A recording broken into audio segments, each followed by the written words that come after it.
is my little sister, and together we are Sisters Greatest Adventures. For today's adventure, as you can see, we are going to learn about cells, but not only our cells. We are going to learn about plant cells too, and it's very fun, right?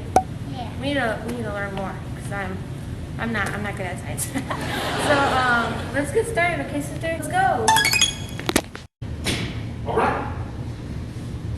Welcome, everybody. Welcome to the STEM Lab. This is where we do all of our science here at the Children's Museum. My name is Nathan, and I'm one of the scientists here on staff. And today we're going to be talking about cells. But before we begin, I have a question.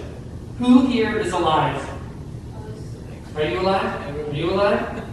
No. Zombie check? No zombies. All right, everyone's alive. Let me ask you a question. What about Matilda? This is Matilda, my plant. I love her very much. Is she alive? Yes.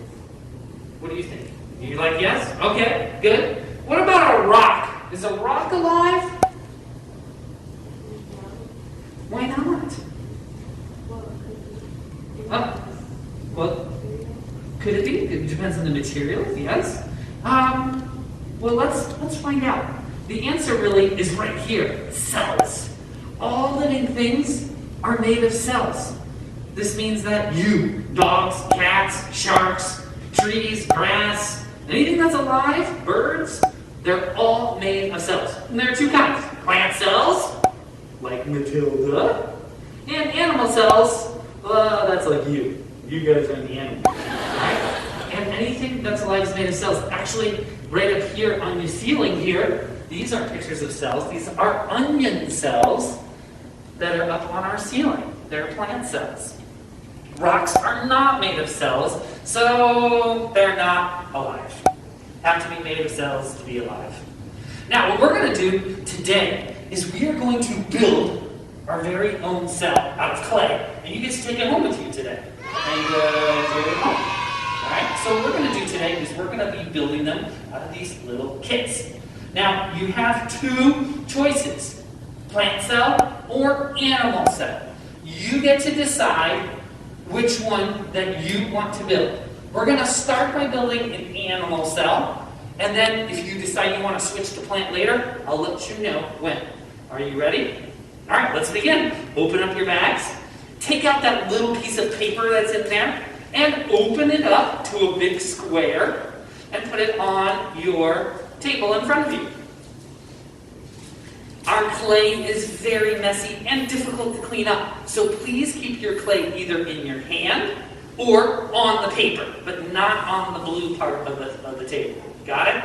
This means you, Grogu. Okay, I'm watching you. All right. So, next I'm going to give you your clay. Now, our clay is a little cold, so that means, it's going to be a little bit hard, okay? So work it with your hands a little bit. Don't be shy. I know your parents are always saying, use gentle hands, don't break it. With this one, you can smash it as hard as you want. You can tear it apart and squish it back together. You can squash it, twist it, smash it down with your hand and wiggle it, however you would like. When you're ready, we're going to start by making our animal cell shape, which is, oh look, it's kind of like a circle. All right? Animal cells, like the ones in fish and humans and monkeys, dogs, are kind of squashy, blobby, like soft, squishy jelly. All right? So, let's go ahead and smush it down onto your paper and make it into kind of a circle shape. So kind of like, if it looks like a sugar cookie that you would buy downstairs at the food court. That's kind of what we're looking for. Flat as a pancake. Smush it down. Yeah, don't be shy. Smash it down. Use your strength. It's kind of fun to smush it down. But it's up to you. Squash it down. Squash, squash, squash. You can even stand up and be like, not on my watch, I'm going to resuscitate you at the hospital. I've seen people do that. Wow, that's looking pretty good now. All right. Once you have it pretty flat, we're going to build our cell, and we're going to put the 5 parts of the cell in there, and then we're going to talk about what they do. well, let me ask you a question. Does anyone here know what does a cell even do? Do you have no idea? Do you have any idea? Well, have you ever played with Lego bricks? Like the little Legos? If I have just one Lego brick, can I build something? Not really. It's just one Lego brick. If I have a truckload of 10 billion Lego bricks, then could I build something cool? Well, cells are like teeny tiny Lego bricks. When you put them all together and build them up, they build things like sharks and oak trees and humans and kittens. They build stuff, right? And they keep building all the time. I noticed that both of you have very long, beautiful hair. What happens when you run a brush through your hair and you look at the brush? What does it have on it? Hair, right? The hair comes out. Wait a second, how come you're not bald? How come all your hair isn't gone? It keeps on growing. You grow new hair, right? And then, that keeps your hair looking beautiful. What's growing that new hair? Your cells. You have hair cells in your head that are growing, and on your arms and all over you, that are growing hair. Your cells grow your bones, your skin, your tongue, your eyes, every part of you is being grown and made all the time by cells. And also, you guys are probably getting bigger, right? Are you getting bigger?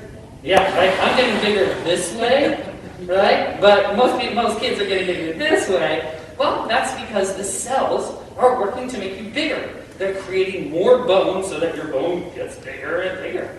All right, we're ready to start building our cell.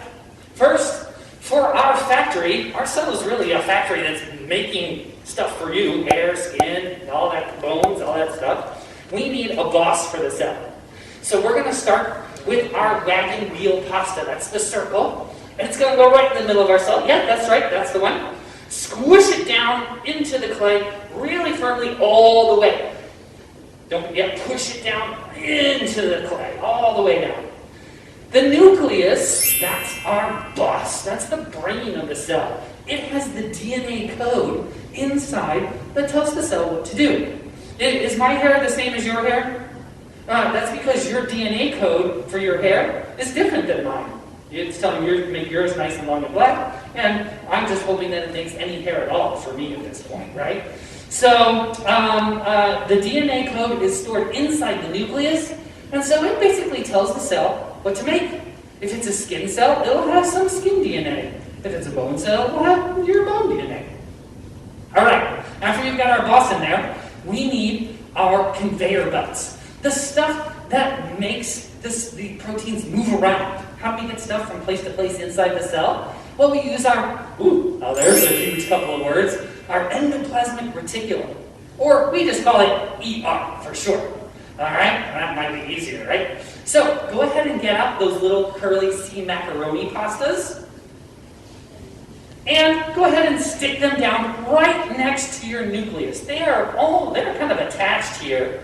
And what they do is they move the proteins around inside the cell. The nucleus gives instructions. And the plasmic reticulum moves the proteins around inside our factory. They're like conveyor belts, scooting materials from place to place.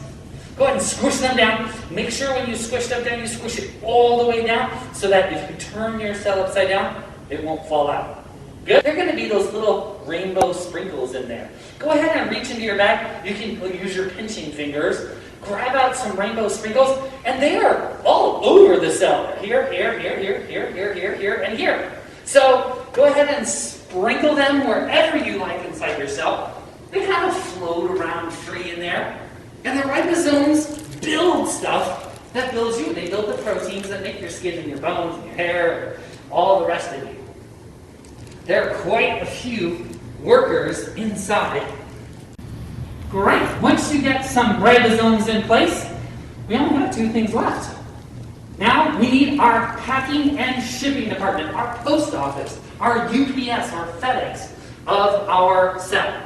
These are the Golgi bodies. They're going to be those little tiny seashell pastas inside your bag. Go ahead and pull those out. Now this one's a little bit more specific. Our Golgi bodies have to be on the edge of our cell because they're shipping stuff out through the cell membrane out into your body. The Golgi bodies are The shipping department, they're packing the stuff up. Every time you get a scratch on your hand and you need some new skin, well, your skin cells are shipping out new skin proteins through the Golgi bodies, and it knows just where to send them so that your skin starts to heal. Or when you brush out some hair, let's do it. And you have a question? They're the little, yeah, you got them, little seashells. You got the right ones. These are along the edges of our cell. We're right at the end now. The animal cell, as hard as it is to believe, the cells that are building you aren't that complicated. This is our last part. So let me ask you a question. Let's say it's your birthday, and your family has bought you a brand new robot. It's like big. You take it out of the box, ready to try it, and you press the on button, but nothing happens. What are you missing? What'd you say? The batteries, that's right. Well, guess what? You have a battery too, a rechargeable one actually, and it's called the mitochondria. I usually call them the mighty mitochondria to help you remember. The mitochondria is the powerhouse of the cell. That's where, when you eat food, what did you guys have for lunch? You had pizza? All right, so you ate some pizza, it went down into your belly, your body is extracting that energy, and it's storing it inside the mitochondria of your cells. It's where you get all of your power to make all your skin and your bones and your eyes and stuff like that. So you need them to power your cell. That's going to be our brown beans there, our little pinto beans. All right, now, once our mitochondria are in, our animal cell is complete, but I have some news for you. Some people think that animal cells are more complex than plant cells, but it's actually the other way around. Plant cells have two extra parts that animal cells don't have. They have all these parts. They have ribosomes, nucleus, all the Golgi bodies, all that stuff. They have two extra parts. So plant cells have, on the outside, they have a tough, brittle, crispy, crunchy shell on the outside of the cell that animal cells don't have. You know this by when you bite into a vegetable like a carrot or a piece of celery. What sound does it make? Crunch, right? When you bite into a piece of turkey or ham or chicken, does it make a crunch? If it does, you should put it right in the trash can. That's not good turkey. But yes, the reason is plants like carrots and celery have that crunchy cell wall. Animal cells are all squishy and soft. All right, even you're a squishy, soft animal cell thing. All right, so plant cells, they have that cell wall, but you notice that there is a shape to our cells. Just like our onion cells up here, they have some more firm shape to them, some straight lines. But let's talk about this first part, the vacuole. When you're thirsty and you really want to drink, where do you go? So you guys can, when you're thirsty, you can go get water from a water fountain or from the sink whenever you want. What about an oak tree or a rose bush? Can they just go to the kitchen and get a drink whenever they want? They can't. They have to have a water bottle inside their cells. That's what the vacuole is. It's that blue thing, that blue jelly bean there, that is inside your bag. That is our vacuole. You only need one. Plant cells only have one. Grown-ups, when you have your plants and they look all sad and wilted, it's because the vacuoles are empty. They're like water bags, water balloons inside. They look all sad when they have no water in them. But if you water your plant, the vacuoles fill back up with water, and the next day your plant looks like it came back from the dead or something, right? It's just because the vacuoles are now full and bursting with fresh water, and the storage tanks are full. There's only one more part to add, but this is the big one, all right? Without this last part, we wouldn't be here today. There would be no life on Earth. We wouldn't have any plants, no grass, no trees, no roses, no crops. We wouldn't have any animals, no lions, no tigers, no bears, no humans. We wouldn't be alive today if it weren't for this last part. It's an important one. It's the chloroplast. The chloroplast is where photosynthesis takes place. You might have heard of photosynthesis in science class. It's where plants take sunshine and use water and nutrients and create their own food inside the plant. When you eat beans, you're eating that food that they create. I always say, thank you, chloroplasts, because I literally owe my life to you. I would not be here today if there were no chloroplasts in plants. So thank you, chloroplasts, because you're making me and my whole family and everybody I ever knew alive. That's it for today's adventure. I hope that you guys loved and enjoyed learning about not brain cells, but our animal cells and plant cells. Which, thank you, Nathan, Oh, you're for welcome. teaching us that. We are happy to host Sisters' Greatest Adventures here at the Children's Museum of Indianapolis. Yes, Thanks for so stopping go- by. Yeah, so stop by and check out this museum because it's very nice and cool. We've had lots of fun. Thumbs up. And subscribe. Oh, and now we have TikTok and Facebook. Make sure to follow us there too, right? And remember,